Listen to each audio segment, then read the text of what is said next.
आपने बहुत लोगों से सुना होगा कि घर ले लो, प्रॉपर्टी में इन्वेस्ट कर दो, एफडी करा लो या म्यूचुअल फंड करा लो। लेकिन कुछ कराओ या ना कराओ, लेकिन इंश्योरेंस जरूर करा लेना। तो चलिए आज इसके बारे में बात करते हैं। मेरा नाम है आकाश और आज हम इस वीडियो में इंश्योरेंस के बारे में अच्छी तरीके से बात करेंगे। इसको समझने से पहले हम थोड़ा पर्सनल फाइनेंस के बारे में समझ लेते हैं, जहां पर कि पर्सनल फाइनेंस में 4 इंपॉर्टेंट पिलर रहते हैं। अगर इस फोन को हम पर्सनल फाइनेंस का एक इमारत माने तो वहां पर ये जो है बजटिंग आ जाता है, दूसरा पिलर सेविंग, तीसरा पिलर इन्वेस्टमेंट और चौथा पिलर आ जाता है इंश्योरेंस का। और ये चारों पिलर अगर इस तरीके से रहते तो आपकी इमारत जो है टिक पाती है। इसमें से अगर कोई भी बीम जो है गिरेगी तो ये पूरा जो है आपका इमारत ढह के गिर जाएगा। यहाँ पर सभी पिलर जो है इंपॉर्टेंट है, लेकिन इंश्योरेंस का पिलर जो है बहुत ज्यादा इंपॉर्टेंट हो जाता है। चलिए आज हम इस वीडियो में बात करने वाले इंश्योरेंस क्या है, ये हमें क्यों लेना चाहिए, ये काम कैसे करता है और कितने प्रकार का होता है, इसके बारे में हम बात करेंगे।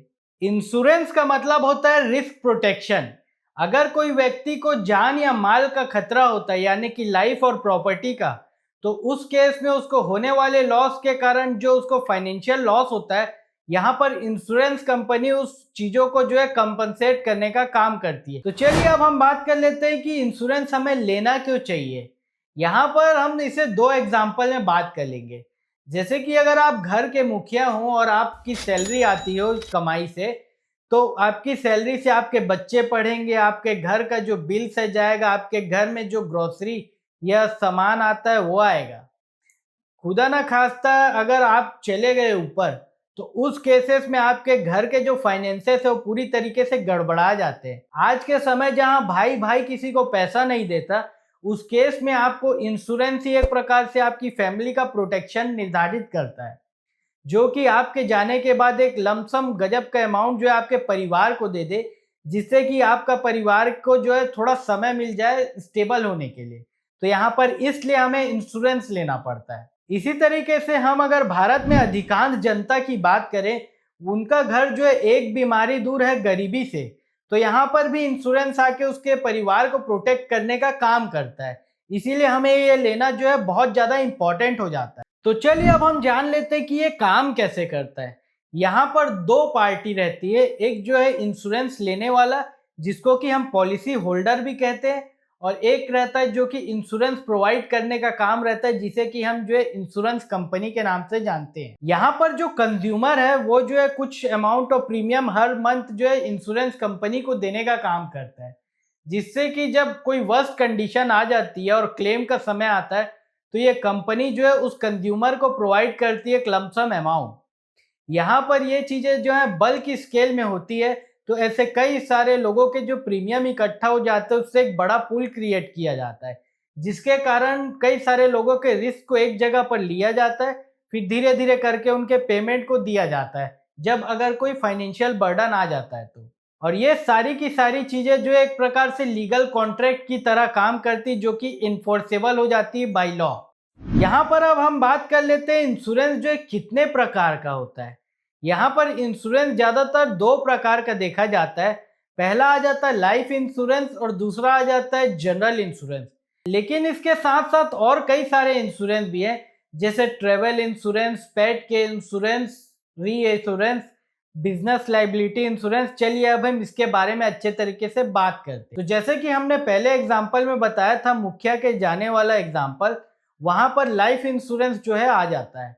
यहाँ पर कि मुखिया के जाने के बाद उसके घर को एक लमसम अमाउंट जो है पे किया जाता है, जिसको कि एक प्रकार से लाइफ इंश्योरेंस कहा जाता है। फिर दूसरा आ जाता है जनरल इंश्योरेंस, जहाँ पर कि health insurance, motor insurance, travel insurance, ऐसे कई सारे इंश्योरेंस जो है आते हैं। अगर हम कंपनी की बात करें जो कि इस सेक्टर में ऑपरेट करती है, तो new assurance of India, general assurance, ऐसे करके कई सारी कंपनी जो इस सेक्टर में ऑपरेट कर। यहाँ पर हेल्थ इंश्योरेंस की बात करें तो इसका एग्जांपल हमने पहले ही बता दिया था, जहां पर कि कोई व्यक्ति को हेल्थ के एक्सपेंसेस का बर्डन आ जाता है, जो कि हमारे देश में हेल्थ केयर की जो कॉस्ट है दिन ब दिन बहुत ज्यादा से बढ़ रही है, तो वहां पर ये हेल्थ इंश्योरेंस उस व्यक्ति को प्रोटेक्ट करने का काम आता है। यहाँ पर हम ट्रेवल इंश्योरेंस की बात कर ले तो ये एक ऐसा प्रकार का इंश्योरेंस होता है, जब आपका ट्रेवल चालू होता है तब से ये चालू हो जाता है और जब आपका ट्रेवल खत्म होता है तब तक ये वैलिड रहता है। यहाँ पर मोटर इंश्योरेंस की बात करें तो ये एक प्रकार से मैंडेटरी है इंडिया में। इसके बिना अगर आप गाड़ी चलाएंगे तो आपको जो है फाइन पे करना पड़ेगा, हेफ्टी। ये एक मोटर इंश्योरेंस एक ऐसा प्रकार का इंश्योरेंस होता है जो कि एक प्रकार से थर्ड पार्टी इंश्योरेंस भी कहा जाता है। यहाँ पर प्रॉपर्टी इंश्योरेंस की बात करें हम तो जैसे कि कोई अपना हॉस्टल बनाता है, मॉल बनाता है, अपना घर बनाता है, ऐसे कई सारी चीजें जो है बनाने का काम करता है, तो वहां पर ये इंश्योरेंस लिया जाता है। यहाँ पर बिजनेस लाइबिलिटी इंश्योरेंस के बारे में भी थोड़ा बात कर लेते हैं। बिजनेस लाइबिलिटी इंश्योरेंस एक ऐसा प्रकार का इंश्योरेंस होता है जो कि कोई भी बिजनेस लेने का काम करता है, क्योंकि बिजनेस जो है अपने क्लाइंट के साथ डील करता है और उस क्लाइंट को अगर कोई दिक्कत आती है और उस कंपनी को वो स्यू करता है, तो वहां पर उस कंपनी को होने वाले लॉस को ये इंश्योरेंस जो है कवर करने का काम करता है। और वीडियो के आखिर में जाते जाते हम मरीन इंश्योरेंस के बारे में बात कर लेते हैं।